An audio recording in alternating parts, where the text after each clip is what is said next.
Cycle चलाते चलाते रघु ने एक बार आसमान की ओर देखा। उसने देखा कि राख के रंग का आसमान बादलों से घिर रहा है। चारों ओर की हवा जैसे थम गई हो। उसे समझ में आ गया कि तूफान आने वाला है, लेकिन कुसुमपुर पहुंचना अभी भी बहुत दूर था। रघु ने पैडल पर जोर से दबाव डाला, लेकिन वो ज्यादा दूर तक जा नहीं पाया। अचानक जोर का तूफान आ गया, साथ ही लगातार तेज बिजली कड़कने लगी और थोड़ी ही देर में मूसलाधार बारिश शुरू हो गई। सामने का रास्ता बारिश की परत में छिप गया। रघु ने कोई और उपाय ना देखकर एक घने पेड़ के नीचे शरण ली, लेकिन फिर भी वह बारिश की मार से बच नहीं सका। हे भगवान, इस तूफान को रोको, मेरी रक्षा करो। शायद भगवान ने उसकी प्रार्थना सुन ली। थोड़ी ही देर में तूफान और बारिश थम गई, लेकिन सड़क की जो हालत थी उसमें अब साइकिल चलाकर आगे बढ़ना संभव नहीं था। मजबूरी में रघु साइकिल को घसीटते हुए आगे बढ़ने लगा, लेकिन थोड़ी दूर जाकर उसे समझ में आया कि वह रास्ता भटक गया है।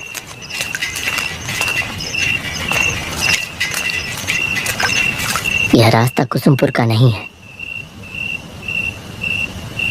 वह सोच में पड़ गया कि अब क्या करे।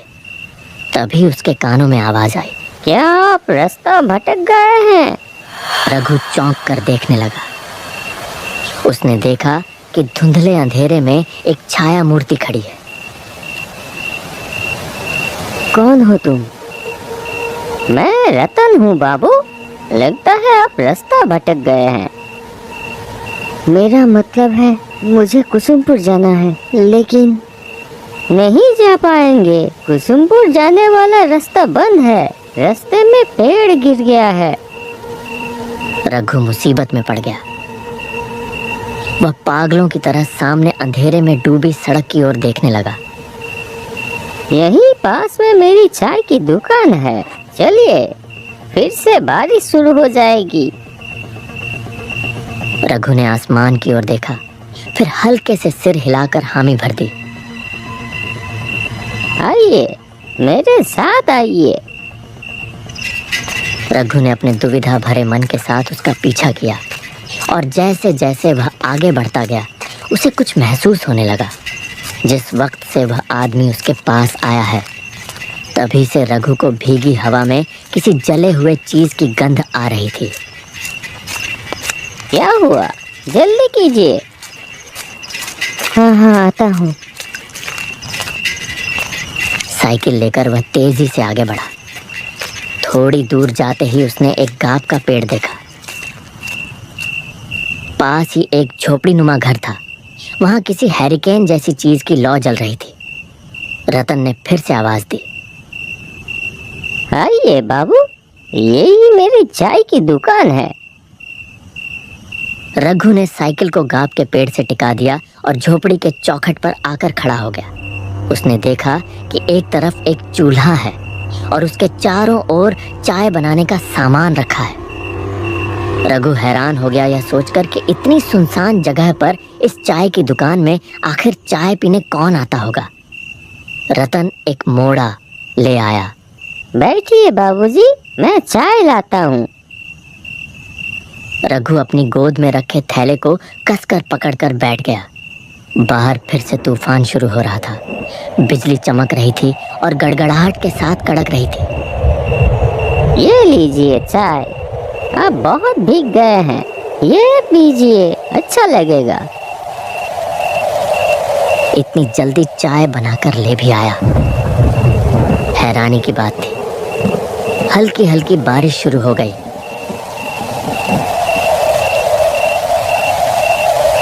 रघु चाय की चुस्की लेते लेते पूछ ही बैठा, यहाँ चाय पीने कौन आता है? मतलब इतनी सुनसान जगह में। पहले कुछ दूरी पर एक बस स्टैंड था, तब लोग आया करते थे। और अब आप जैसे कोई कोई आता है। उस आदमी की बातों में क्या था कौन जाने, लेकिन रघु का सीना एकदम से सिहर उठा। उसने कुछ असहजता के साथ चाय की एक चुस्की ली। आप चाय पीजिए, आज रात आप नहीं जा पाएंगे बाबूजी, रात को यहीं रुकना पड़ेगा।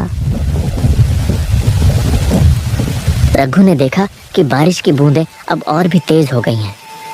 तूफान की रफ्तार भी काफी बढ़ गई है। बिजली लगातार गिर रही है। लेकिन एक चीज देखकर उसे बहुत हैरानी हुई। इतनी तेज आंधी के बावजूद हैरिकेन की लौ जरा भी नहीं हिल रही थी। न जाने क्यों रघु को लगने लगा कि उसके चारों ओर जो कुछ भी है वह सच नहीं है, जैसे कोई जाल है जो चुपचाप उसे अपने भीतर लपेट रहा हो।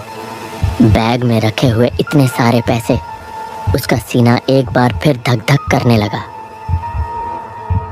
जब बारिश थमी तब तक रात काफी बीत चुकी थी। खाना पीना कुछ देर पहले ही निपट चुका था। रतन दहलीज पर रघु के लिए बिस्तर लगाते हुए बोला, कहाँ गई झूमर? बाबू को पान नहीं दिया? आइए बाबू, यहाँ लेट जाइए। डरने की कोई बात नहीं है, मैं और झूमर तो है ही।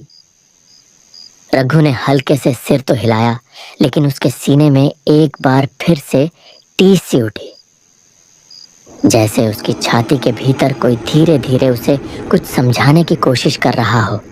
जैसे ही नूपुर की झंझनाहट कानों में पड़ी, वह हल्के से चौंक कर देखने लगा। झूमर धीमे कदमों से आगे बढ़ रही थी।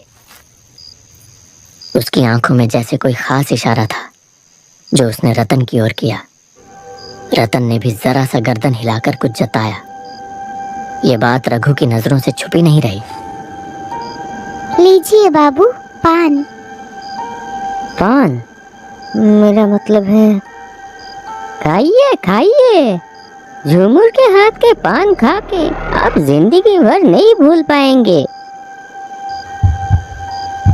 रघु कांपते हाथों से पान उठाने ही वाला था कि एक तीखी सड़ी सी गंध उसकी नाक में आ लगी। कुछ वैसी ही गंध जैसी कच्चे खून की होती है।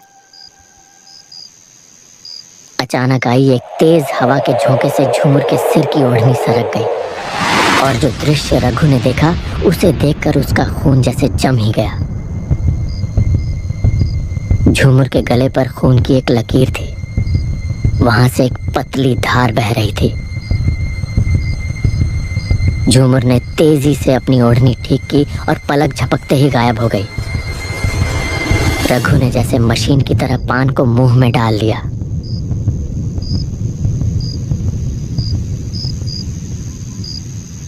रतन हैरिकेन की लौ धीमी कर कमरे के अंदर चला गया। रघु एक अजीब सी घबराहट और बेचैनी लेकर लेट गया।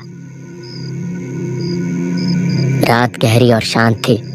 केवल झिंगुरों की आवाज उस सन्नाटे को तोड़ रही थी। पास के किसी झाड़ी से एक भूखा सियार चीख उठा। फड़फड़ाते पंखों की आवाज के साथ एक काला उल्लू आकर गाब के पेड़ पर बैठा और अपनी डरावनी आवाज में बोल उठा। रघु का सीना बार बार कांप उठता रहा। भगवान देखना, ताकि रात ठीक से कटे। थकान की वजह से थोड़ी ही देर में रघु सो गया।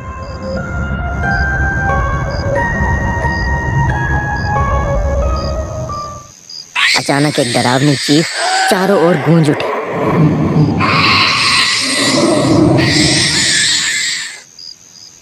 रघु अचानक बिस्तर पर उछलकर बैठ गया। उसने पागलों की तरह इधर उधर देखा। तभी उसके कानों में एक कराहती चरमराती सी आवाज पड़ी। वह आवाज जहां से आ रही थी, रघु ने उधर नजर घुमाई और जैसे ही देखा उसका शरीर डर से सिहर उठा। सिर्फ एक हाथ की दूरी पर कोई एक व्यक्ति गले में रस्सी डाले झूल रहा था।